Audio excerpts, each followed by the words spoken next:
Siendo las 19:05, vamos a iniciar este webinar en conjunto con la Sociedad de Coloproctología de Paraguay, a quienes damos formalmente la bienvenida y el agradecimiento por la organización conjunta. Personalmente doy un agradecimiento a la comisión directiva de la Sociedad Argentina de Coloproctología por la invitación a coordinar este webinar, en el cual vamos a compartir, como decíamos recién, con colegas que están ubicados al otro lado del mundo, una sesión muy buena. En primer lugar voy a empezar al revés, y voy a presentar a los comentadores, y en honor al tiempo, todos los comentadores de cirugía, todos especialistas en cirugía y coloproctología, y muchos de ellos son jefes de unidad y jefes de servicio, tanto de cirugía como de coloproctología. La única diferencia es el lugar donde residen y desempeñan sus funciones.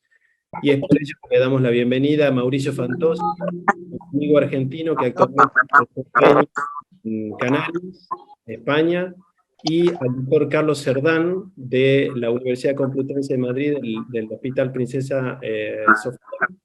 Y a quienes particularmente le damos las gracias por estar conectados, dado la diferencia temporal, son altas horas de la noche. Luego le damos la bienvenida al doctor Silvio Gabosto, de la ciudad de Rosario, y al doctor Marcelo Viola, que también se halla, gracias Marcelo, porque también está en Europa, por conectarte y por estar con nosotros a esta hora de Montevideo, Uruguay. Y el tema que nos toca fue propuesto hace mucho tiempo por Henry Kellett, un anestesiólogo, en el año 95, llamado como Fast Track. Y vamos a ver que todas estas maniobras que recién charlábamos, como cuidados, cambios de paradigma, cambiar de lo que habitualmente estábamos acostumbrados a hacer, ha devenido en lo que conocemos hoy en día como eras. Y hoy en día ya tenemos sociedades de eras, guías de eras, y vamos a ver que todo lo que hemos ido aprendiendo y nuestro disertante nos va a comentar a lo largo de una charla muy buena, es que la velocidad tal vez no es lo importante, sino es la calidad del cuidado en la recuperación postoperatoria en los pacientes. Y probablemente hacer menos en el postoperatorio es hacer más. Así que sin más voy a presentar a nuestro querido amigo Lucas Poggio. Tuvimos el gusto de compartir el año pasado el curso de cáncer de recto en el contexto del Congreso Argentino de Coloproctología. Lucas es médico recibido en la Universidad de El Salvador. Luego realizó su residencia en cirugía general en el Mercy Hospital de Filadelfia, y su fellowship en colorectal lo realizó en el Hospital Henry Ford de Michigan y luego en el Memorial en Nueva York. Tiene una maestría en biología tumoral en la Mayo Clinic, también de Estados Unidos, y actualmente se desempeña como profesor de cirugía y jefe de servicio de cirugía en la Universidad de Temple en Filadelfia. Lucas, es un gusto para nosotros recibirte esta noche, y por supuesto estamos deseosos de escuchar la charla que vas a dar a continuación. Muchas gracias, Hugo. Un gusto estar con todos ustedes, colegas de Sudamérica, Argentina, Paraguay y del mundo, parece. Así que muchas gracias a la Sociedad Argentina de Coloproctología por la invitación. Voy a empezar compartiendo, si puede ser, mi presentación, así todos la ven. ¿Todos la ven bien antes de empezar? ¿Hugo? Perfecto, Lucas. Bueno, sí, ok, se ve muy bien. Bueno, cualquier cosa, no hay problema que me interrumpan, pero voy a hablar de eras, como dijimos, el antes y el ahora, y la idea es un poco, al final, compartir nuestras experiencias entre cada uno de nosotros y ver lo que estamos haciendo en diferentes partes del mundo. Yo voy a, como digo, voy a concentrarme más en lo que estamos haciendo ahora en Temple y en Filadelfia. No tengo ningún conflicto personal o financiero de intereses que declarar. Sí tengo que agradecer al doctor Bleier, colega mío de acá de la Universidad de Pensilvania, que colaboró mucho para esta presentación conmigo. Y bueno, y empecemos. La idea del ERAS, como todos ustedes saben, se centra en los aspectos de brindar al paciente una cirugía segura, con una recuperación temprana en el postoperatorio, con la idea de disminuir las complicaciones y también disminuir el reingreso hospitalario. Entonces, los puntos de abordaje que vamos a ver hoy es que este pathway de ERAS tiene muchos componentes, y los componentes del ERAS no es solamente, como decíamos hoy, en el hospital. Esto empieza antes en la oficina, sigue durante el hospital y termina en el hogar del paciente. Como vamos a brindar, voy a comentar más tarde, es bueno para las cirugías abiertas o mínimamente invasivas, laparoscópica o robótica. Hay muchos cambios recientes que voy a comentar y discutir con la audiencia, con ustedes, y voy a concentrarme más en las áreas específicas que tienen más impacto en el ERAS y en el pathway. ¿Cómo se relaciona el ERAS con los problemas de salud de Estados Unidos y muchas instituciones y sistemas de salud del mundo? Es que lo que estamos viendo en las últimas 2 décadas es que hay menos recursos en Estados Unidos y en muchos lugares, tenemos menos camas hospitalarias, tenemos menos personal de salud. Hoy en día acá en Filadelfia hay una huelga de enfermeras, entonces hay muchos estrés que se pone en la parte hospitalaria. Y al haber menos camas hospitalarias, hay presión para que esas camas se utilicen efectivamente. Y acá es donde el ERAS tiene un impacto importante. Otra cosa que hemos notado acá en Estados Unidos es que los reembolsos son reducidos. Las compañías de seguro de salud de Estados Unidos cada vez ponen más presión en las instituciones hospitalarias y en los médicos y los grupos de médicos para hacer el retorno mucho menor.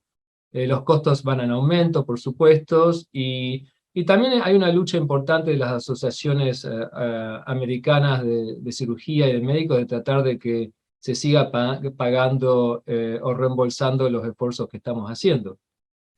Y finalmente, no podemos dejar de lado la formación de residentes y fellows, que forma parte de muchas de nuestras actividades diarias en el abordaje de este tema. Entonces, las metas del sistema de salud de Estados Unidos y de ERAS es optimizar los resultados, como decíamos recién, optimizar resultados con calidad de cuidado, pero también ser fiscalmente responsable. ¿Está grabando? Ahora, la industria automotriz, hemos aprendido mucho de la industria automotriz en cuanto a calidad de servicios, disminuir los errores. Es un modelo que el sistema de salud ha aprendido mucho, pero hay limitaciones como todos. No es lo mismo un auto que un paciente. Hay pacientes que operamos y bueno, que no tienen comorbilidades, no tienen obesidad, son casos quirúrgicos técnicamente mucho más fáciles que otros pacientes que por ahí tienen obesidad, comorbilidades, y la parte técnica quirúrgica tiene muchos más desafíos, como todos nosotros sabemos. Y realmente la realidad acá en Filadelfia y en muchas instituciones es que la mayoría de nuestros pacientes tienen muchas comorbilidades, y la obesidad es un factor importante que tiene efectos en la técnica y en el outcome. Ahora, como decía Hugo, el Fast Track nació ya en la década del 90, pero ya en el 2000 hablábamos del Fast Track. ¿Del Fast Track por qué? Porque venía de la idea de la industria automotriz, y lo que se aplicaba era cómo tratar de maximizar y combinar la anestesia, la cirugía mínima invasiva, el control del dolor, la nutrición y la ambulación, y combinando todo esto para que el paciente tenga mejor calidad de cirugía y pueda volver al hogar más temprano. Pero Audo, como hablamos de paradigmas, ya hoy en día no se habla mucho más de Fast Track, pero sí se cambió el término a Enhanced Recovery After Surgery, y hoy voy a concentrarme en ERAS para cirugía colorectal. Y otra regla importante que vamos a ver en el ERAS es que cada componente es importante, pero no es fundamental. Es cuando combinamos todos estos componentes importantes donde el total es lo que vale. Y algo extremadamente importante, hoy en día yo estoy estando a cargo del sistema de colorectal acá de 4 hospitales. Es importante estandarizar el ERAS. Este es un gran desafío que voy a comentar al final, Pero es importante saber que cuando uno institucionaliza un sistema de ERAS, necesita muchos colegas como anestesia, los cirujanos, enfermería, administradores, y si no hay el apoyo del liderazgo de la institución, es muy difícil lograr un programa de ERAS responsable y que se mantenga en el tiempo. En cuanto a ERAS, los componentes originales de ERAS han cambiado con el tiempo. Originalmente los componentes estaban en disminuir el hilio postoperatorio, la ambulación temprana. Estos eran los componentes más importantes, disminuir las complicaciones, disminuir los problemas de tromboembolismo venoso. También se tocó el tema de los fluidos y la temperatura y oxigenación perioperatoria. Y a eso se agregaba también la analgesia del dolor, que vamos a ver que es muy importante, y después con el tiempo llegó la incorporación de la cirugía mínimamente invasiva.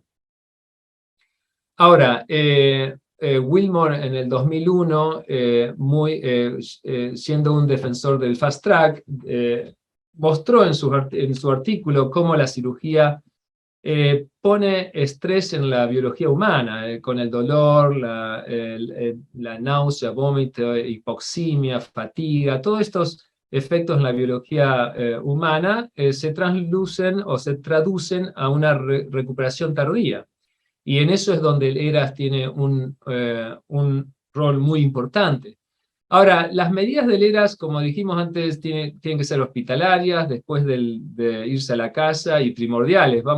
Hay que medir, cuando uno tiene un programa de ERAS, hay que medir cómo el ERAS está afectando la atención de ese paciente y de los pacientes de las instituciones que uno trabaja. Y las medidas hospitalarias son, una es el retorno de la función gastrointestinal. Vamos a ver por qué esto es tan importante, porque antes retorna la función gastrointestinal, el paciente se va a la casa antes del hospital.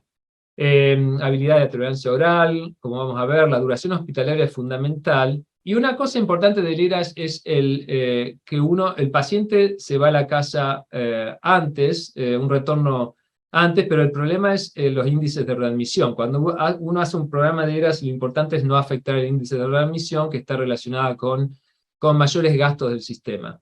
Retorno al estado funcional previo del paciente es muy importante, el trabajo, y por supuesto tenemos que medir la satisfacción del paciente, las complicaciones, la morbilidad y mortalidad y la seguridad, y finalmente los costos, que no son menores cuando uno implementa un programa de ERAS, como vamos a ver.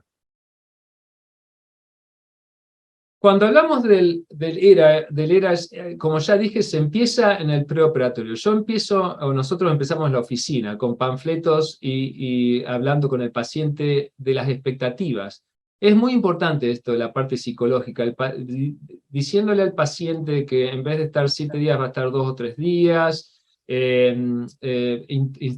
dándoles instrucciones de la preparación de la limpieza colónica, los antibióticos. Es, yo creo, fundamental en el programa de ERAS. Por supuesto, después está el intraoperatorio, donde vamos a hablar de la restricción de fluidos, la técnica segura, mínima invasiva, el oxígeno, menos de la glucosa.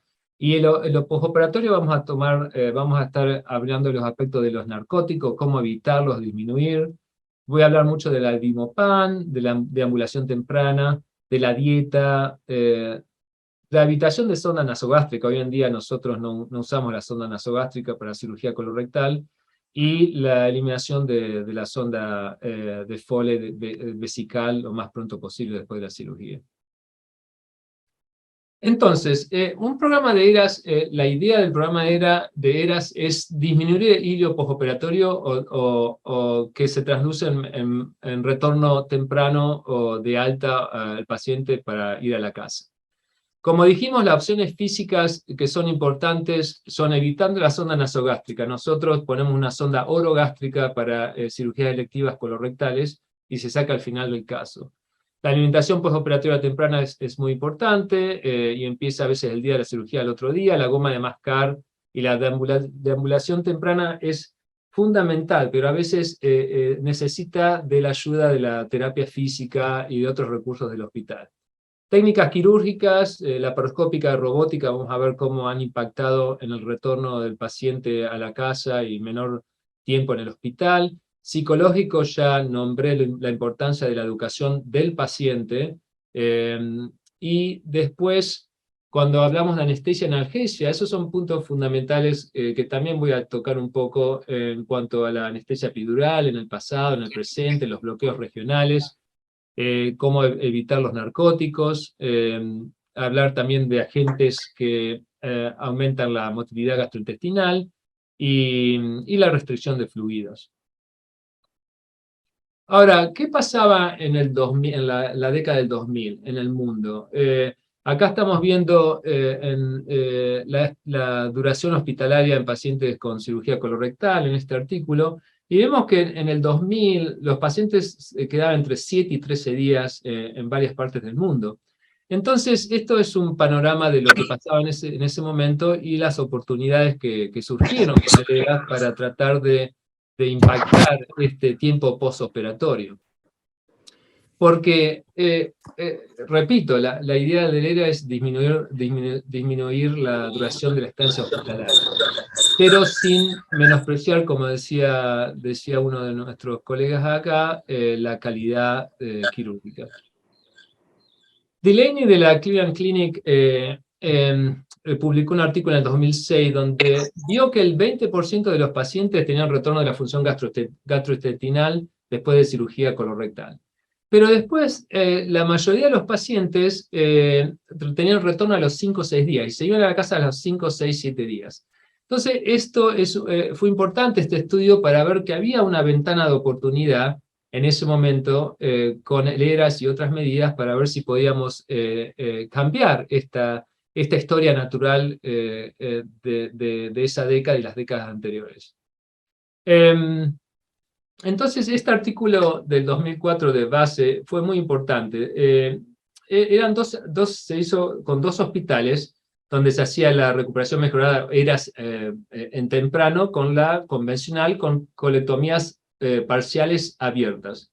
Y ahí lo que se vio en este estudio, en 2 hospitales, 130 pacientes en cada brazo, es que, como vemos acá a la derecha, con la implementación temprana del ERAS, la defecación, tiempo a la defecación, estadio hospitalario, y los días promedios bajaba de 10 días a 3 días. Es decir, era un cambio significativo, pero la pregunta era, bueno, está bien, pero ¿había algún problema con esto? Y no había no había asociación con mayores complicaciones. Al contrario, en este estudio se vieron menos complicaciones, y la incidencia de pérdida de anastomosis seguía sin cambiar o sin aumentar, y la readmisión, aunque había un poco de tendencia a más readmisión con la multimodal, no alcanzaba una diferencia estadísticamente significativa. Ahora bien, después también la idea era ver con estudios randomizados, y Delaney Senagor en Ohio también hicieron este estudio de la cirugía colectomía parcial tradicional con ERP, que es la Enhanced Recovery Protocols. Y lo que se ve fue interesante. Había cirujanos que estaban interesados en esto, donde se ve que la estadía hospitalaria bajaba casi un día del hospital en el hospital, de la estadía en el hospital, y aún los cirujanos que no estaban tan interesados, menos de 70 años de edad, también había un impacto importante de casi un día en la estadía hospitalaria. Y por supuesto, cuando estaban estas intervenciones, hay que seguir viendo si había readmisiones mayores, y no se vio que había readmisiones mayores, y el dolor era similar en los 2 grupos, así que esto mostraba otra vez los beneficios tempranos en la década del 2000 del ERAS. Entonces, vamos a hablar de cómo ayudamos al retorno de la función intestinal. Podemos hacer esto farmacológicamente, y acá es donde también en el 2007 se publicó los estudios del Albimopan, que, como ustedes ya saben, es un antagonista de los receptores muscarínicos del tracto gastrointestinal. Y en este estudio lo que se midió, había 3 grupos, cerca de 400 pacientes en cada grupo, bien estandarizados, y lo que se vio es que la dosis de 12 miligramos en este estudio era la que tenía mayor impacto en cuanto al retorno de la función gastrointestinal y mandando al paciente a la casa casi un día antes. Así que esto fue un estudio muy importante en esa época con el Albimopan que empezó a formar parte del ERAS. Y también un estudio posterior viendo el Albimopan con la cirugía laparoscópica, no solamente abierta, 3.500 pacientes. También se vio que aún con cirugía laparoscópica el Albimopan, por lo menos en este estudio, mostraba casi un día menos de estadía hospitalaria y menos costos hospitalarios, porque cuando hablamos de costos hospitalarios, cada día que el paciente está en el hospital, con la atención de las enfermerías y todo el servicio, es como casi $1.000, $2.000 por día. Pero después hubo un estudio muy similar por Obokhare en 2011 que vio que el Albimopan en estos pacientes en partes del ERAS no había un cambio significativo en la estancia hospitalaria. Es decir, que el Albimopan parecía mostrar beneficios, pero todavía había dudas con este estudio. Entonces, ¿qué pasa hoy en día con el Albimopan y el ERAS? Bueno, lo que vemos acá y en muchas partes del mundo es que se ha dejado de usar o disminuyó el uso del Albimopan por varios factores. Uno es el costo, que es que lamentablemente hay que siempre estar pendiente del costo y más hoy en día. Y los otros elementos del ERAS también tienen un impacto importante que a veces amortiguan el impacto del Albimopan.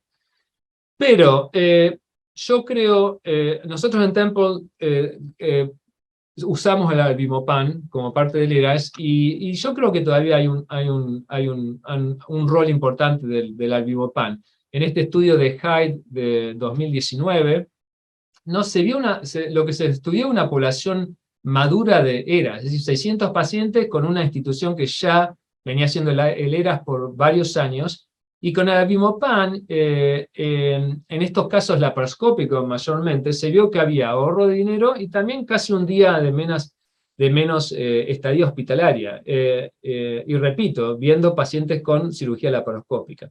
Así que el Albimopan yo creo que tiene un rol, pero hay que tener en cuenta los costos. El control del dolor. El control del dolor es algo importantísimo. ¿Por qué?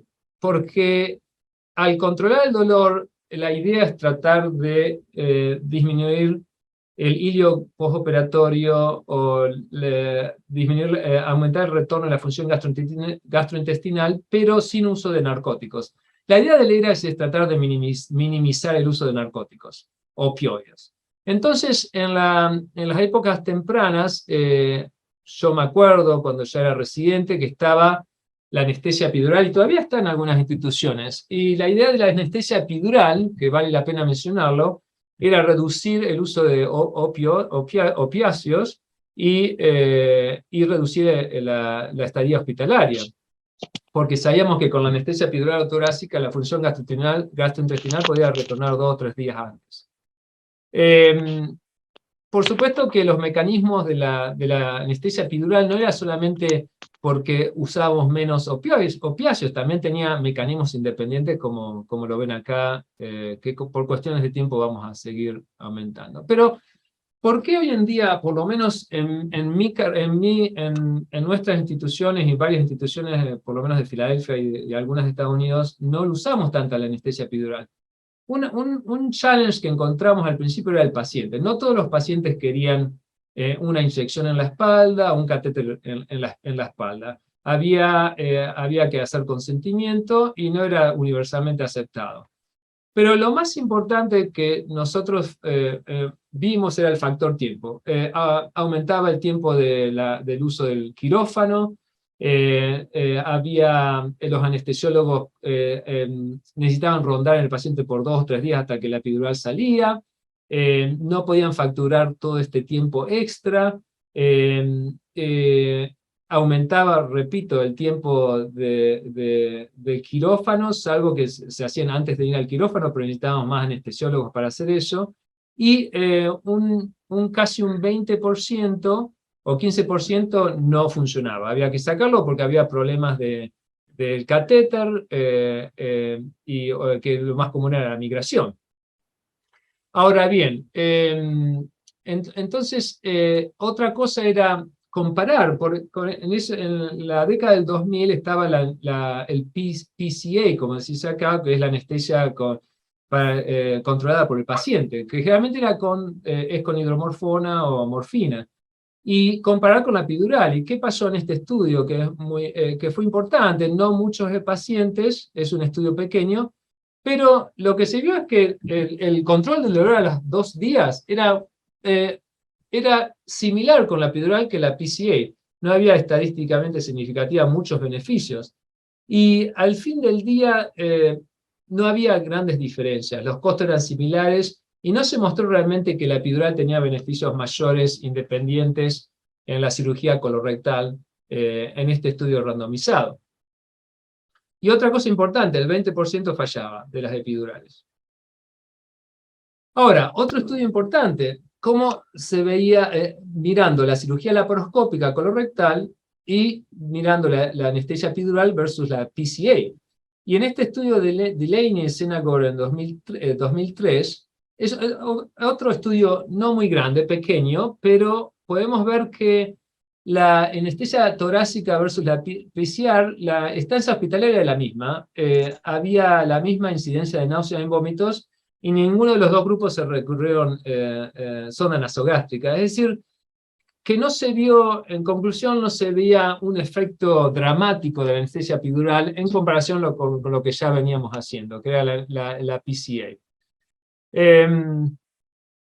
Entonces, después pasamos a ver, ok, ¿qué pasa si controlamos el dolor en la fuente del dolor, en la cavidad abdominal, en la herida quirúrgica? Y ahí es donde empezamos a ver cómo inyectando anestesia local o Marken o bupivacaína en la herida o en la cavidad intraperitoneal afectaba la analgesia y disminuía el uso de opioides. Y en este estudio lo que vemos es que lo que se concluyó es que cuando el paciente sale de la cirugía y va al PACI o a la unidad de anestesia postoperatoria, sí, en las primeras 3 horas había un efecto beneficioso de inyectar la herida o la inyección intraperitoneal, pero después de las 6, 9, 12 horas no había realmente una diferencia importante entre los dos grupos. Y la estancia hospitalaria tampoco varió mucho con este abordaje. Ahora, ¿cómo hacemos con el control del dolor hoy en día? Como sabemos, la idea es minimizar los opioides. Es básico que más opioides, generalmente se traduce en mayor tiempo hospitalario. Nosotros, con la incorporación del Exparel, que es una bupivacaína liposomal, ha dado resultados importantes, porque se reduce la necesidad de opiáceos, el bloque TAP, que es algo que se hace generalmente en el quirófano. Nosotros en el templo lo hacemos con los anestesiólogos, que están preparados con ultrasonido, inyectan la anestesia en el plano del transversus abdominis, músculo de la pared abdominal, y tardan 10 minutos, a veces antes de empezar el caso o al final del caso. Y realmente es increíble cómo el paciente por los primeros 2 o 3 días no usan casi narcóticos o otras formas de dolor. Tiene una eficacia importante y personalmente lo vemos nosotros en la práctica diaria. Y por supuesto, como todos, tratamos de usar no narcóticos y otras alternativas, como ustedes verán el ketorolac, que es muy seguro. El acetaminofeno o Ofirmed endovenoso ha cambiado mucho también con nosotros. Generalmente en el primer día o 2 damos acetaminofeno endovenoso, y con el TAP generalmente los pacientes no necesitan otra medicación para el dolor. También se usa el gabapentin o neurontin, que tiene un efecto en el sistema nervioso central. Realmente hemos dejado de usar la epidural, salvo que haya un equipo de anestesiólogos que están confortables y están interesados en eso, a veces no hay problema. Pero generalmente hoy en día hemos dejado de usar la anestesia epidural, que fue muy importante para nosotros en la década del 2000. Ahora, hemos hablado del dolor, pero ¿qué pasa con la cirugía mínima invasiva, robótica, laparoscópica? ¿Cómo impacta esto en la duración hospitalaria y cómo se relaciona con el ERAS? Entonces, este estudio fue importante también de la Cleveland Clinic, colectomías abiertas y laparoscópicas, se compararon los dos grupos, y fue fundamental ver que la cirugía laparoscópica, disculpen, acá vemos que las complicaciones eran similares entre los dos grupos, las readmisiones similares, pero si ven acá en la duración hospitalaria, 3 días de hospital en estas colectomías abiertas laparoscópicas, en contraste con las abiertas de 6 días. Es decir, había una diferencia importantísima ya en la década del 2000 con la cirugía laparoscópica para cirugía colorectal. Y también los costos un poco menores con la laparoscópica. Ahora, este estudio fue importante porque se vio que está la cirugía laparoscópica disminuye la estancia hospitalaria. ¿Qué pasa con el ERAS y la cirugía laparoscópica? ¿Cómo son los dos? ¿Cómo influyen los dos? Y este estudio fue importante porque incluyó a los dos, la ERAS, o Enhanced Recovery, y la cirugía laparoscópica. Y lo que se vio es que los dos tenían efectos aditivos. Ninguno, es decir, los dos eran importantes, el ERAS y la cirugía laparoscópica como parte del ERAS, o no, de acuerdo a la institución, pero se ve que los dos son aditivos y importantes en disminuir la estancia hospitalaria. Y este es un estudio mucho mayor que se hizo con 1000 pacientes en cirugías colorectales, con cirugía laparoscópica, colorectal y Enhanced Recovery, o ERAS. Y en este estudio también se vio que la tasa de reingreso era menor a la tradicional, los días en el hospital eran 4 días, y las infecciones de heridas 4% en contraste con la tradicional de hasta 15-20%, y no había un aumento mayor de la pérdida de anastomosis. Es decir, un estudio mucho mayor viendo el ERAS combinado con la cirugía laparoscópica, con resultados mucho más beneficiosos que la cirugía tradicional. En cuanto a los robóticos, no tenemos tiempo de hacerlo, pero realmente lo que se está viendo es que con la cirugía robótica los efectos en la duración hospitalaria son similares. Nosotros ahora en Temple, con la cirugía robótica y las anastomosis intracorpóreas y el ERAS, es importante cómo observamos los beneficios, ¿no? Es decir, laparoscópico, robóticos, creo que los dos, de acuerdo a la experiencia del cirujano. Los fluidos es un tema importantísimo en el ERAS. ¿Por qué? Porque el enfoque tradicional, yo cuando era residente, me acuerdo que las órdenes mías la noche anterior, a veces admitíamos al paciente el día anterior para las cirugías colorectales, los fluidos eran, se llama tanquear el paciente, es decir, llenábamos 3, 4, 5 litros durante la cirugía para mantener la orina. Después en los postoperatorios seguíamos una tasa de 150 a 200 milímetros de solución endovenosa por hora. La idea era optimizar la función cardíaca y renal, pero este enfoque tradicional, como decía Hugo, con los paradigmas, ha estado cambiando. ¿Por qué? Porque a través de la literatura, principalmente de los anestesiólogos, lo que vemos era que empezó a hablar del tema de restricción de fluidos. Y la idea era ver menos fluidos, casi 2 litros menos de fluidos después de la cirugía. Y había beneficios importantes que se empezaron a registrar, como las infecciones de herida eran menores, la estadía hospitalaria, la función pulmonar, menos edema pulmonar, hipoxemia nocturna, menos fluido, menos costo. Entonces acá había estudios con beneficios, como ven ahí en verde, pero también hubo estudios que mostraban que los fluidos restrictivos no eran beneficiosos. y al contrario, estaban asociadas con complicaciones del paciente. Pero si uno mira más estos estudios que no eran muy beneficiosos, los fluidos restrictivos, eran un poco extremos, es decir, había una restricción extrema. Es decir, la idea acá es cómo encontrar un término medio de no dar tantos fluidos, restringir los fluidos, pero tampoco va al extremo del que el paciente sea deshidratado intraoperatorio o postoperatoriamente. Y bueno, por supuesto, cada estrategia tiene sus beneficios y también complicaciones y no beneficios. Es decir, al fin del día hay que poner todo en la balanza, como vemos acá.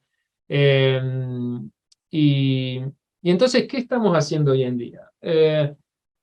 Lo que estamos haciendo hoy en día en muchas instituciones, incluyendo a Temple, generalmente cuando yo termino el caso quirúrgico colorectal, rara vez el paciente recibe más de 2 litros de solución endovenosa.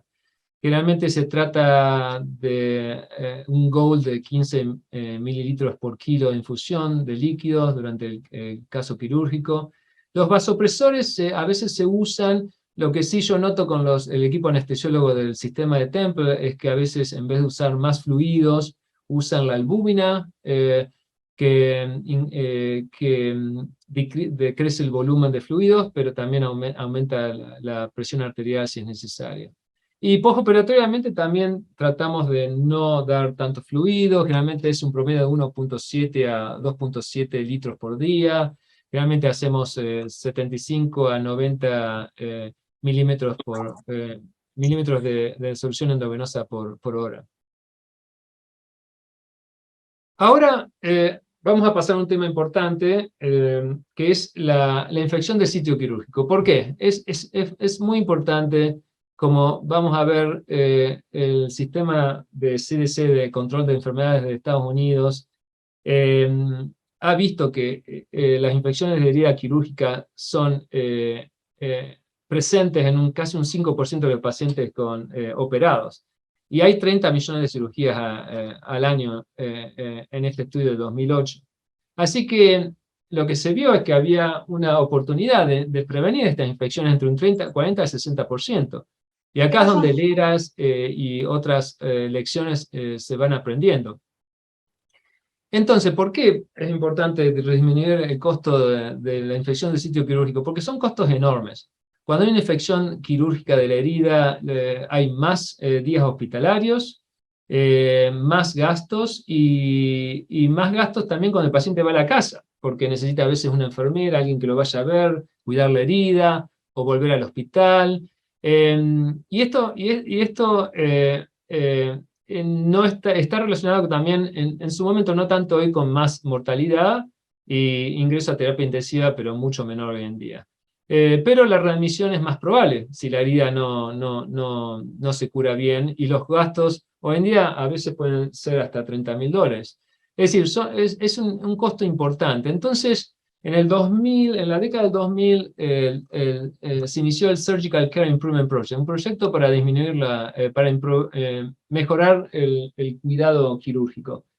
Y esto fue iniciado por el Medicare Medicaid de Estados Unidos, es decir, son los servicios que pagan para cuidar a los jubilados, los mayores de 65 años. Y generalmente se enfocaron más en la parte de antibióticos, y hubo muchas lecciones que aprendimos. Hasta el punto de que nosotros, si no hacíamos esto en la década del 2000, no pagaban o disminuían el pago de los servicios que brindábamos a los pacientes. Acá se ve los antibióticos importantes, administrarlos dentro de los 60 minutos de la incisión. Por supuesto, hay que ver qué antibióticos hay que administrar para la cirugía colorectal. Y generalmente la idea siempre, salvo casos específicos, es no seguir los antibióticos más de 24 horas desde la incisión. Entonces, ¿qué hacemos con los antibióticos? Se administran dentro de la hora de la incisión quirúrgica. Eso es muy importante para que haga un pico endovenoso y disminuya el riesgo de infección quirúrgica. Medicaciones, bueno, son guías para cirugía colorectal que todos nosotros hacemos, la combinación de antibióticos para cirugía colorectal, y después vamos a hablar un poco de cómo volver a dar los antibióticos si es necesario de acuerdo al caso, de la duración del caso, y es importante no seguir más de 24 horas, porque no se han visto beneficios de seguir los antibióticos más de 24 horas. Y también un tema extremadamente importante es el tema de la preparación colónica, ¿no? Este estudio fue muy importante, estudiando una base de datos de casi 10.000 pacientes, 5.000 participantes en este estudio, y se vio el efecto de la preparación colónica o la no preparación colónica en pacientes que iban a tener cirugía colorectal. Y lo que se vio es que no había realmente en este estudio diferencias en la pérdida de anastomosis y infección quirúrgica. Es decir, fue un estudio muy importante de 2011, donde se inició otra vez la controversia, ok, ¿hay que dar o no preparación colónica a estos pacientes? Este estudio no encontró diferencias importantes entre darle una preparación colónica o no. Hasta se recomendó en esa época no dar. Esta es la época, yo me acuerdo ya en el 2010, en la época del 2010, donde colegas míos no daban preparación colónica y se recomendaba que se podía omitir. Ahora, personalmente, en esa época esto se siguió, pero para mí la preparación colónica era importante, principalmente para cirugía laparoscópica, inmovilización del recto y manipulación. Ahora, no todos los estudios decían que la preparación colónica no era beneficiosa. Hubo un estudio de Contant y colaboradores, acá que se publicó en el Lancet en el 2007, donde muestran muchos estudios, y acá se ve que había una diferencia importante de más abscesos sin preparación colónica. Y también se ve en la combinación de datos. Es decir, pero otra vez, esto ya es cuando estaba el ERAS, ya empezando el ERAS. Es decir, entonces la controversia es, ok, preparación intestinal, con o sin antibióticos orales. ¿Cuál es la respuesta? Bueno, siempre tenemos que acordarnos de la década del 70 de Nichols y Condon, que empezaron con la preparación colónica con neomicina, eritromicina, y ellos vieron este estudio, aunque un estudio pequeño, que después se corroboró más tarde, vieron que no había infección de herida quirúrgica con los antibióticos orales y la preparación mecánica del colon. Es decir, esto fue muy importante en la década de 70, 80, 90 y hasta el 2000. Es decir, los resultados eran importantes de Nichols. Again, repito, no eran estudios de muchos pacientes, pero se veía que había una reducción con los antibióticos orales de infecciones quirúrgicas de herida. Y más tarde, del mismo grupo, Condon y Clark en el 77,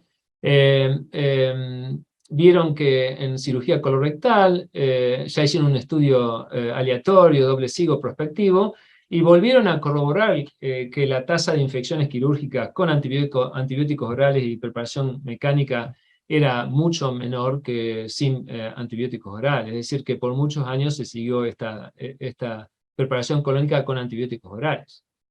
Ahora bien, esto fue importante porque en el 2010 surgió este artículo mirando las cirugías colorectales en Michigan, en todos los hospitales de Michigan, por 16 meses, todos con preparación colónica y con antibióticos orales o sin antibióticos orales, o sin preparación. Y este estudio vio que las tasas de infección quirúrgica, estamos ya en la época del ERAS, es decir, la tasa de infección quirúrgica con antibióticos orales era mucho menor, de 4.5% en comparación con el 11% sin antibióticos orales. Es decir, un estudio importante que no solamente se vio el impacto en las infecciones orales, sino también en el ilio postoperatorio y la estancia postoperatoria. Así que, otra vez, la respuesta es, ¿se necesita antibióticos orales con la preparación mecánica colónica o no? Y este estudio fue muy interesante. En el 2005 se vio 300 pacientes que estaban recibiendo cirugía colorectal, todos con preparación colónica de limpieza, y se vio 3 grupos, 3 dosis de antibióticos orales, una dosis de antibiótico oral o sin antibióticos orales. Y lo que se vio fue interesante, se vio que ya en la época del ERAS temprano no había diferencia en este estudio en cuanto a infecciones de herida quirúrgica cuando estaban los antibióticos orales con la preparación mecánica, pero sí aumento de las náuseas, vómitos y dolor por los antibióticos orales, especialmente el metronidazol. Pero hay que acordarse, ya era en la época del ERAS, o el Enhanced Recovery, con antibióticos endovenosos, que ya estábamos viendo. Entonces, este estudio realmente no estaba soportando o aprobando mucho los antibióticos orales con la preparación mecánica. Ahora bien, este estudio fue muy importante este año que salió, donde es un meta-análisis de 35 randomized control trials, y lo que se ve es que en este estudio lo que se vio es que hay una reducción de más del 50% de infecciones quirúrgicas cuando se usa los antibióticos orales y endovenosos, comparados con los endovenosos solos. Es decir, y respectivamente de la preparación mecánica. Ese es un estudio extremadamente interesante y relevante. Independientemente de la preparación colónica, los antibióticos orales y endovenosos antes de la cirugía muestran una influencia muy beneficiosa en cuanto a la reducción de las infecciones quirúrgicas. Ahora vamos ahora a ver otro tema, que es la redosificación intraoperatoria. Este es algo muy importante que no podemos dejar de mencionar. Hay varios estudios que cuando estamos haciendo cirugías colorectales, a veces nos toma más de 4 horas, ¿no? Y es muy importante en este sentido redosificar la dosis de antibióticos. Pero a veces hay que reconocer, personalmente nos podemos olvidar de esto. ¿Pero por qué? Porque redosificar los antibióticos cuando estamos más de 4 horas en el quirófano se ha asociado con una disminución de la tasa de infecciones quirúrgicas. Así que en nuestro hospital, ahora que estamos estandarizando la parte quirúrgica del ERAS, es muy importante la redosificación. Finalmente, entonces, ¿qué pasa con la preparación mecánica colónica? Por lo que le estoy diciendo, sí, antibióticos orales, endovenosos, sí, lo hacemos. Ahora, ¿qué pasa con la preparación colónica? No hay datos realmente recientes que muestren que la preparación colónica tenga beneficios muy superiores, pero la mayoría de los colorectales, colegas míos y acá en Estados Unidos y en otras partes del mundo, seguimos haciendo la preparación colónica oral. Personalmente, para la manipulación del intestino, hoy en día yo cuando hacemos la cirugía robótica con anastomosis intracorpórea, no me puedo imaginar tener materia fecal en el colon cuando hacemos la anastomosis intracorpórea. Y también la facilidad de la anastomosis en un colon limpio. Así que eso es la realidad de nuestra institución y muchas instituciones. En cuanto a la temperatura, bueno, la hipotermia se sabe ya de la década del 90 que tiene efectos adversos en la parte cardíaca y también en infección de herida. Y ya en esa época la normotermia intraoperatoria se demostró que era muy importante para disminuir las infecciones quirúrgicas. Entonces, esto fue realmente, los líderes de esto fueron los servicios de anestesia. ¿Y qué pasa hoy en día? Hoy en día realmente no hay un monitoreo activo raro. ¿Por qué? Porque ya es estándar de la parte de anestesia de que el paciente tenga normotermia durante la cirugía. ya independiente del ERAS, cualquier grupo de anestesia sabe que la normotermia intraoperatoria tiene efectos beneficiosos y de protección contra problemas cardiovasculares y de infección de herida. Y realmente eso lo estamos haciendo hoy en día, es algo estándar, y realmente no hace falta en nuestro programa de ERAS de incluir esto, porque ya, como repito, es estándar en la parte de anestesia, de cuidado de anestesia. Un tema importante fue el de la Perdón, Lucas, hiperoxigenación en su época. llevamos 40 minutos. Bueno, en cuanto a la oxigenación, hubo muchos estudios donde se aumentaba la oxigenación intraoperatoria, se vio que había beneficios, también hubo estudios españoles de otras partes del mundo, es decir, sí, se vio que había beneficios de mayor oxigenación para el paciente para alcanzar los niveles de tejido. Pero otros estudios no mostraron tantos beneficios como el de Pryor. Entonces, hoy en día ya no es un foco la hiperoxigenación. Es algo técnicamente engorroso y hay un metaanálisis reciente del 2018 que no muestra beneficio significativo. Así que ese es nuestro approach ahora. Bueno, entonces finalmente, para ir terminando, los componentes del ERA ya lo hemos discutido, empiezan antes de la cirugía,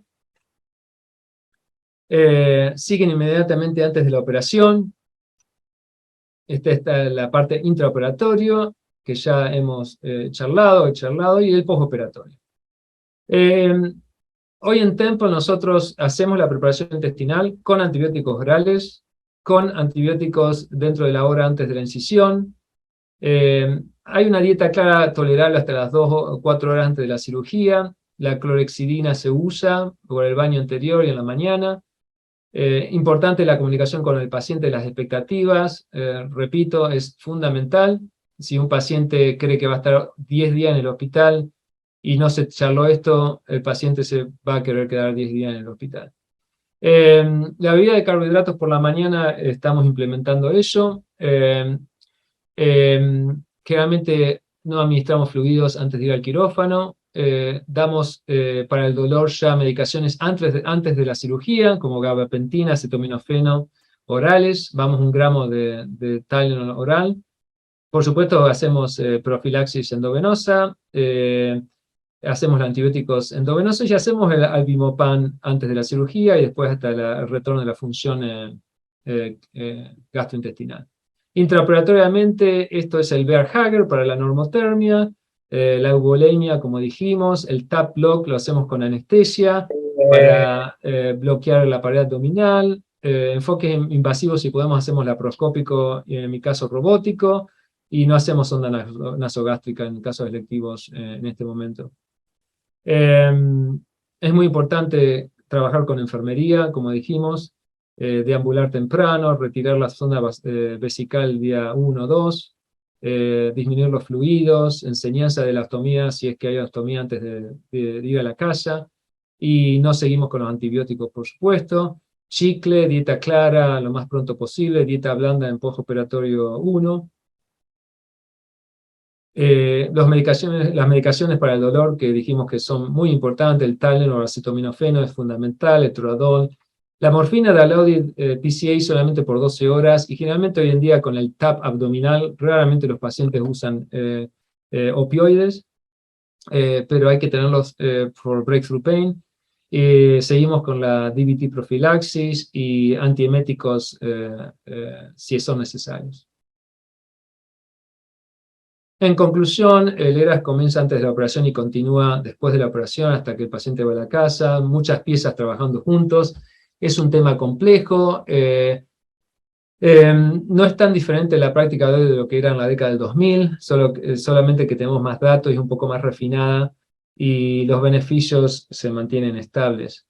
Pero hay desafíos, por ejemplo, hoy en día, y terminando ya, en Temple estamos estandarizando el ERAS en los 4 hospitales del sistema para cirugía colorectal, Y a veces hay que tener todo el equipo junto, es decir, un equipo que esté de acuerdo con esto y no haya diferencias, porque si hay diferencias no podemos seguir los datos del ERAS, no podemos sacar conclusiones factibles si un cirujano va a hacer el Avimopan, un cirujano usa esto, lo otro. Entonces eso es lo que estamos, recién terminamos de hacer el año pasado en Temple con los 4 hospitales, estandarizando el ERAS. Bueno, muchas gracias. Estos son mis contactos por si quieren contactarme por cualquier cosa de preguntas y lo que sea. Un gusto y bueno, gracias por escuchar. Excelente, Lucas, muchísimas gracias. Has abarcado en tu presentación prácticamente o todos los temas fundamentales del ERAS, así que en honor al tiempo vamos a darle ingreso a los comentadores haciendo hincapié en algo. De acuerdo a lo que vos dijiste muy claramente, el tiempo de estadía o de estancia hospitalaria y el de reingreso o readmisión son realmente los marcadores o indicadores de calidad con respecto al ERAS, pero no es prácticamente lo que este protocolo nos permite, sino lo que nos permite es disminuir las complicaciones postoperatorias, que es fundamentalmente lo que buscamos. Por eso lo que yo quisiera hacer, la primera pregunta a nuestros comentadores es que nos cuenten en 1 o 2 minutos, en honor al tiempo, cuál es su realidad o la realidad del lugar, como nos contó el profesor Lucas, donde ustedes se desempeñan, tienen estandarizados sus protocolos, tienen protocolos, son maniobras, creen en las maniobras únicas o no, y si tienen, digamos, dentro de su arsenal, implementado, están buscando, como decía Marcelo Viola, que este es el camino hacia la mejora del postoperatorio. Empezando por el doctor Cerdán, por favor, de España. Bueno, buenas noches a todos, muchas gracias. Yo la verdad es que me siento un privilegiado porque yo desde que fui residente, gracias entre otros al doctor Esteban Collazo, que fue uno de mis formadores, pues yo me crié en el ERAS. Entonces, desde que yo acabé la residencia, intento trasladarlo a todos los centros donde he trabajado y bueno, creo que hay que adaptar pequeñas cosas, como decía el compañero. Nosotros en España era el Vimopan, por ejemplo, prácticamente no lo usamos. No tenemos tanta tradición de uso de mórficos, probablemente en el posoperatorio como en Estados Unidos, y somos más de uso de AINES. Y bueno, las guías ERAS están en 2010 y los pasos están perfectamente establecidos. Y ya digo, lo que hay que hacer es intentar adaptarlo lo mejor posible a cada centro, y luego lo que sí que creo que es importante es auditarlo. Y bueno, hay experiencias en distintos centros que durante la fase de implantación el cumplimiento es mucho más alto, y cuando se reevalúa tiempo después de la reimplantación, pues algunas cosas han decaído. Yo incidiría, que creo que el compañero ha pasado muy por encima. Creo que los batidos preoperatorios hipercarbonatados, hipercalóricos son fundamentales para el metabolismo, reducir el estrés perioperatorio y bueno, mejoran el hilio posoperatorio, mejoran las náuseas. Entonces creo que es una de las cuestiones claves que sí que merece la pena implementar, que luego ha dicho que efectivamente era parte de lo que estaban intentando desarrollar. El resto poco más que añadir, porque ha hecho un repaso tremendo de todos los pormenores del ERAS. Marcelo, ¿estás conectado? Contanos qué pasa en Uruguay. Hola, sí, estoy conectado. Lo que pasa es que estoy sin la cámara para optimizar la red. Disculpas. Bueno, nada, felicitaciones, Lucas, por la presentación súper exhaustiva. A ver, yo soy muy fundamentalista de esto. Hace más de, diría, unos 9 o 10 años que estamos con nuestro grupo atrás de hacer y de implementar los protocolos ERAS, y somos un grupo ERAS full desde hace 5.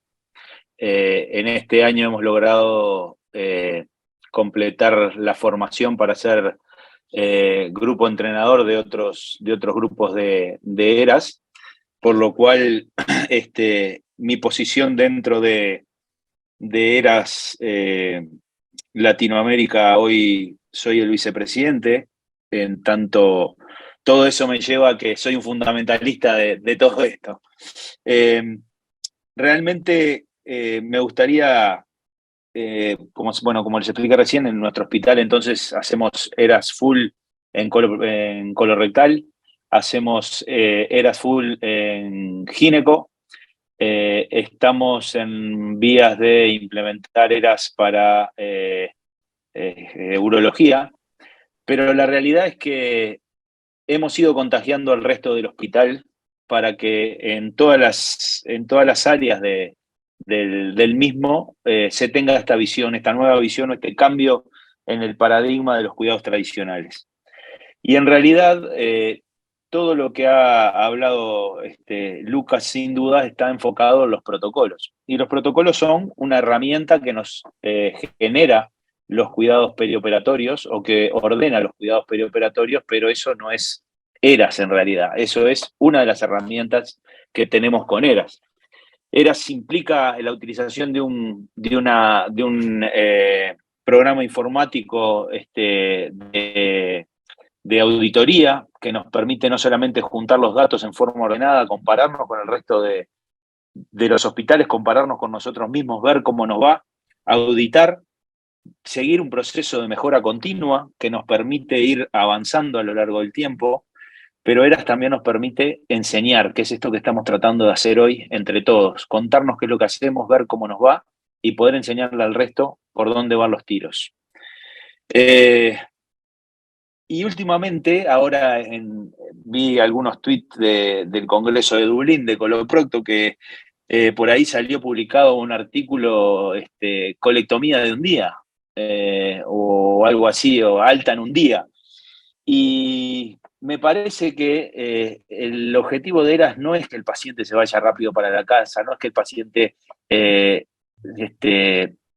termine rápidamente con su internación. El objetivo es que el paciente recupere su función lo mejor posible y si es más rápido, mejor.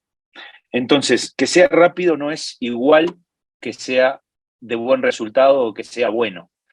Por lo cual, creo que el objetivo de ERAS es mejorar el resultado funcional. Es verdad que tenemos que tomar algunos elementos para objetivar si esos resultados funcionales son buenos, si esos resultados funcionales se acompañan de ciertos puntos para poder tener algo como medirlo. Y ahí está la instancia hospitalaria y los costos. Pero la realidad es que lo importante es el resultado funcional. Dos cositas más para terminar nomás. Creo que ERAS es muy importante en los países de bajos recursos porque nos permite optimizar de forma sistematizada un montón de recursos que no necesitan grandes inversiones y que tienen un resultado al final excelente o de muy buena calidad y que no necesita gasto, no necesita inversión, que no necesita tener mucho dinero.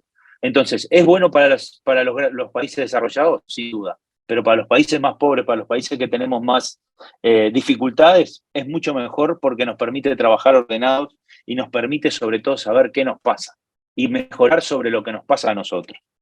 Y para terminar, solamente un comentario, el tema de cómo utilizar las herramientas estas que tenemos todos disponibles, porque no necesitamos super máquinas, no necesitamos super inversiones, todos tenemos las herramientas que propone ERAS disponibles. Es simplemente trabajar en equipo, tener la idea de que el compromiso, el estar trabajando unidos en la realidad multidisciplinaria, cirujanos, anestesiólogos, internos, todos los que participan del proceso asistencial, centrados en el paciente y su familia, es la clave para que esto funcione. Y como decía recién Carlos, lo más importante de esto no es llegar a hacerlo, sino mantenerlo en el tiempo. No quiero robarle más tiempo, les agradezco, disculpen la cháchara, pero la verdad que para mí es algo que vino para quedarse y que tenemos que insistir muchísimo para que la gente entienda que los protocolos son parte, pero que ERAS es mucho más que protocolos. Muchas gracias, Marcelo, clarísimo tu comentario, así que le damos paso y creo que va a ser enriquecedor el comentario de Mauricio Fantozzi, que nos puede dar la perspectiva de cuando él trabajaba en Buenos Aires y ahora que actualmente trabaja en el primer mundo, a ver qué es lo que él ha podido observar en esta migración de su profesión. Mauricio. Lo felicito a Lucas por el tema que trajo y por cómo lo expuso, la verdad muy completo. Yo en la Argentina, nosotros quisimos implementar, sobre todo en la clínica Santa Isabel, donde yo era jefe de la parte de coloproctología, y lamentablemente muchas veces frente al cambio de anestesistas, cambio de personal y todo eso, la verdad que era un poco una utopía hacerlo, aunque tomábamos mucho los distintos ítems que abarca el protocolo ERAS, como por ejemplo la preparación colónica, la cirugía mínimamente invasiva, el tema de la anestesia con el tema del ayuno, el manejo de fluidos, de no encharcar los pacientes, de ambulación temprana y todo eso. Entonces, ítem por ítem lo íbamos haciendo y obviamente obteníamos excelentes resultados con eso en comparación a lo que hacíamos antes. Y el ERAS, además de todo, vino a desterrar un montón de mitos que yo, sin ser uno de los más grandes, dentro de la cirugía, había muchos mitos que yo aprendí, como por ejemplo dejar drenaje durante una semana, el paciente sondado con una sonda vesical también durante mucho tiempo, y son cosas que después se descubrió con el tiempo de que no son beneficiosas, que aumentan las infecciones urinarias y demás, y también hacen que el paciente no se pueda movilizar y que el retorno a su domicilio sea mucho más lento. Yo ahora estoy en España, hace poco que estoy aquí en una unidad, en un hospital donde trabaja muy bien, estoy tratando de implementarlo, ya me contacté con varios, con el anestesista, toda la parte administrativa, porque cada uno de las personas intervinientes son fundamentales. Es muy bueno también hacer un cuestionario, seguir al paciente en el posoperatorio, de cómo evoluciona, ver las reinternaciones, y para todo eso se necesita un personal que va mucho más allá de lo que es el cirujano y el anestesista, que son los dos líderes, digamos, entre comillas. También se necesita un personal de enfermería entrenado y preparado para esto, y bueno, no mucho más que agregar, pero creo que todos tenemos que luchar para hacerlo porque es en pos y en bien de mejorar la calidad del posoperatorio del paciente, del preoperatorio y posoperatorio, porque también el ERAS habla de cirugía mini-invasiva, que eso es fundamental para la recuperación, y también para, obviamente, mejorar los números y que haya camas para otros pacientes. Así que, bueno, muchas gracias por la participación. Excelente, Mauricio, muchas gracias. Precisamente, Silvio, fuiste relator del Congreso Argentino de Cirugía en el tema mitos de la cirugía, así que me gustaría que hagas tu comentario relacionado con lo que nos acaba de mencionar Mauricio y tu apreciación con respecto a la charla. Bueno, por supuesto, excelente la charla. Yo voy a decir una cosa que es una frase del cirujano argentino, tal vez uno de los más conocidos a nivel mundialmente, que fue Enrique Finocchieto, que decía: ¿cómo se debe operar? Bien y rápido, pero en ese orden. Se debe hacer bien las cosas y después rápido. Creo que es lo que mencionó Lucas, y después lo dijo también Marcelo Viola: no es importante hacerlo rápido y que salga mal. Creo que eso, recordé esa frase y me parece que venía al caso de esto. Especialmente, yo no quiero, si hubiera tenido más tiempo, hubiera hecho una parte de la presentación, que tengo también una foto de Nichols, que era microbiólogo, no era cirujano, con el tema de la preparación. Pero una cosa con el tema de los mitos, más allá de esto de lo del ERAS, yo creo que teníamos 5 cosas rutinarias que hacíamos antes de una cirugía de colon. Le empezaban a pasar sangre cuando empezaba la cirugía. Todos tenían sonda nasogástrica, todos tenían sonda vesical, todos le poníamos drenaje y todos iban a terapia. Creo que eso ya no existe más. Otra cosa que tiene que ver con el ERAS. El ERAS, ahí se mencionaba el tema de los protocolos y los ítems. Tiene 15 a 18 ítems, por lo menos inicialmente, para respetar. Y eso le da una complejidad que requiere, como se mencionó antes, un trabajo interdisciplinario y en equipo y un compromiso, fundamentalmente con el anestesista, creo que es con quien más hemos chocado nosotros cuando queremos implementar estos cambios. Nosotros, por ejemplo, les voy a decir una cosa, algunos se espantarán, ahí mencionó Lucas que no lo hacen más, pero cuando nosotros hacíamos los bloqueos con catéteres, era requisito que el paciente en el hospital que vaya a terapia. Si va a la sala, no hacen bloqueo con catéter. Son cosas que vienen de arrastre, y no son anestesistas viejos, son los residentes, ya le dice el staff, 30, 40 años, si no va a terapia, no le hacen un bloqueo. ¿Por qué? Porque ellos se van a la casa. Necesitan a alguien que esté al lado controlando eso. Entonces, son cosas que están en contra a que se pueda avanzar con esto. Por ahí tiene que ver, no he tenido yo seguramente la motivación de Marcelo o tal vez de Carlos, que ya lo vivió desde la residencia, para poder convencer a la gente de implementarlo más en mi práctica en el hospital. Pero bueno, hemos hecho cosas de acelerar los tiempos sin llegar a lograr tener un protocolo ERAS completo. Y sin duda que ERAS ha servido para hacer caer muchos mitos. Dos cosas que se mencionaron aquí es el tema que está en el relato oficial, lo pueden ver ustedes si entran en la ciudad de Argentina, es la preparación colónica y otro es el uso rutinario de drenaje. Nada más y los felicito por las exposiciones y los aportes. Gracias. Muchas gracias, Silvio. Muy bueno tu comentario. Quiero invitarte, Lucas, si querés hacer un cierre de tus comentarios con respecto a los comentarios que acabamos de escuchar. Mira, Hugo, la verdad que los comentarios de Carlos, Marcelo, Hugo, Mauricio, perfectos. No creo que tenga mucho que agregar. Como decía ustedes, Carlos también, la auditoría, el trabajo multidisciplinario y mantenerlo en el tiempo es fundamental, parte de este programa y realmente no mucho más que agregar porque los comentarios fueron perfectos, sintetizando todo. Gracias.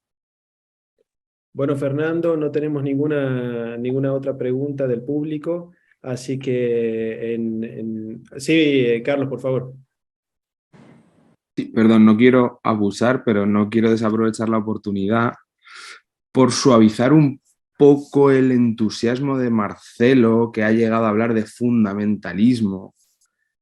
Para los que todavía no se hayan iniciado y se quieran iniciar, los protocolos ERAS están establecidos, están en principio hechos en medicina basada en la evidencia.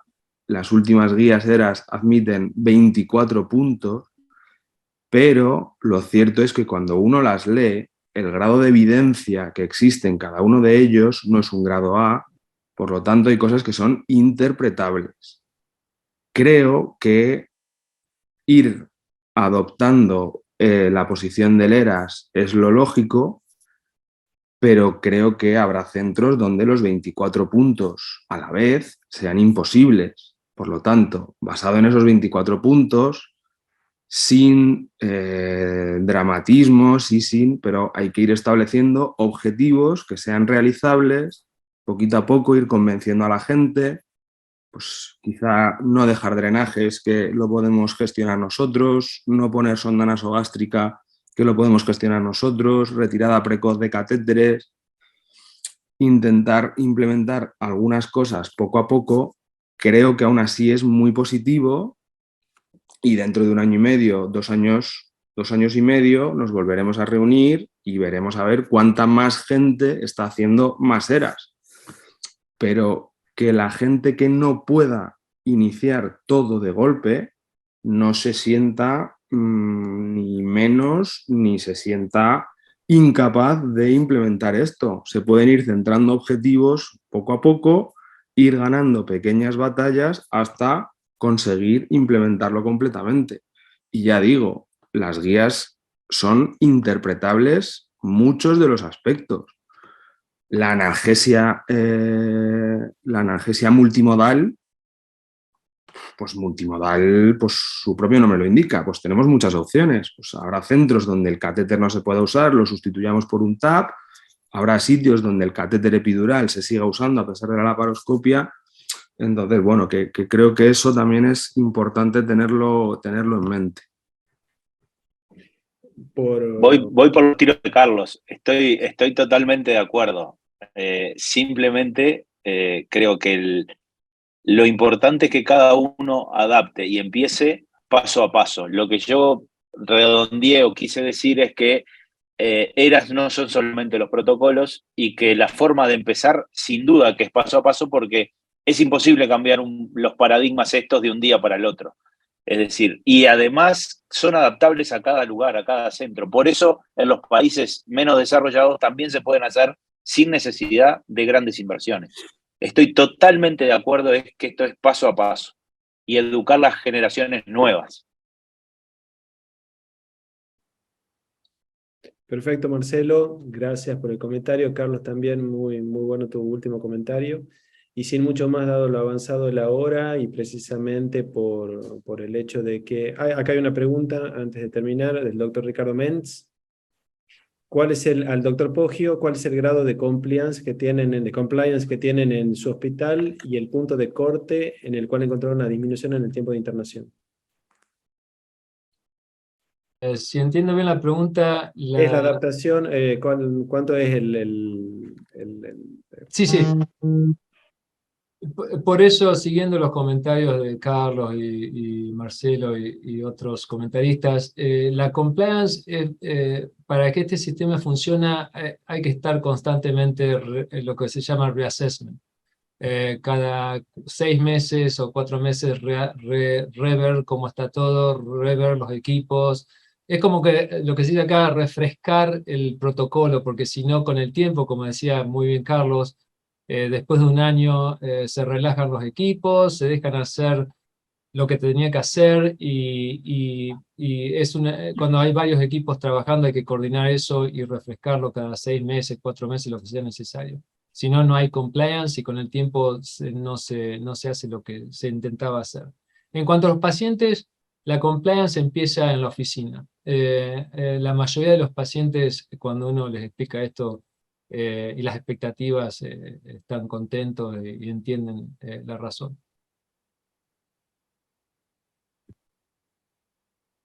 Muy bien. Sin otra pregunta, gracias de parte del doctor Mentz, Lucas. Bueno, muchas gracias a todos por la participación, gracias a los comentadores, muchísimas gracias, Lucas, realmente un lujo tu charla. De nuevo, como decía el doctor Gabosto, es una buena herramienta podernos encontrarnos a través del Zoom, y seguramente sería mucho más saludable para todos poder vernos personalmente en un futuro próximo y probablemente podamos discutir algunos de estos protocolos y nuestras realidades, cómo podemos mejorar la adaptación a los mismos. Así que nuevamente, muchísimas gracias.